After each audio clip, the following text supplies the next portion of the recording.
एक गगदल पहनते हैं ठाकुर जी का भाव बहुत सुंदर है। क्या वो गगदल श्री नंद बाबा की बगलबंदी है। नंद बाबा के मन में भाव आवे जी लाला यशोदा मैया ती लिपट के सोवे, उन्हीं के पास ही सोवे, कभी मेरे पास ना आवे। नंद बाबा के मन में भाव आवे हे विधाता अगली बार मोए मैया बना के भेजियो, क्योंकि मैं तो बड़ा संकोच में रह जाऊं, लाला मेरे पास आवे ही ना है।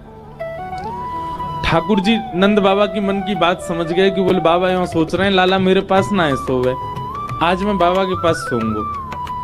तो आज ठाकुर जी बाबा के बिस्तर में घुस गए और बोले बाबा मैं आपके पास सोऊंगा। और ठाकुर जी ने ऐसे अंक में भर लिए। आज नंद बाबा के प्रेमाश्रु छलक पड़े, मेरो लाला मेरे पास सो रहे। यशोदा मैया को नींद नहीं आ रही, बार बार उठ के देख रही हैं, बोले लाला यहीं दे दो, मुझे तो नींद ही ना आ रही आके बिना। नंद बाबा बोले आप रोज सोती हो, आज मेरे पास सोन दो यार।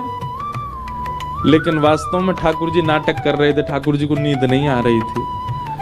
नंद बाबा की बड़ी बड़ी दाढ़ी कभी लाल जी की आंख में लगे, कभी नाक में घुस जाए, कभी गालन पे छुए।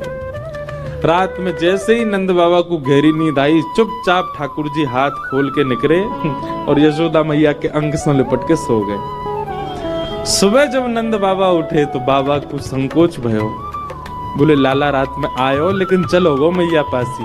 फिर सोचने लगे कि काश विधाता मैं मैया ही होता तो लाला मेरी गोद में ही रहता हमेशा। ठाकुर जी को लगी बाबा को कैसे सुख दूं मैं।